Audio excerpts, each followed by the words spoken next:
Tapi tak apalah, saya fikir dulu saya nak bincang dengan bini saya dulu nak bincang dengan nenek saya dulu. Benda lain saya tak bincang. Kalau saya mancing ke, saya lepak ke, saya tak pernah bincang lah. Beli sport game ke, tak pernah bincang. Tapi kalau takaful ni saya kena bincang lah saya fikir dulu Tak apa.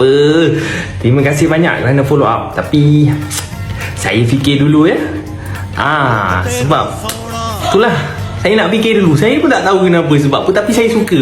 Sebab takaful ni kan, orang kena fikir dulu. Kena fikir dulu. Lama-lama, kena fikir lama sangat-sangat. Boleh? Okey, terima kasih Tak apa doktor, saya fikir dulu doktor. Mungkin dalam 2 tahun lagi doktor bagi tahulah. Yang ni cancel dulu doktor. Okey, sakit ni saya tak nak. Boleh doktor? Saya fikir dulu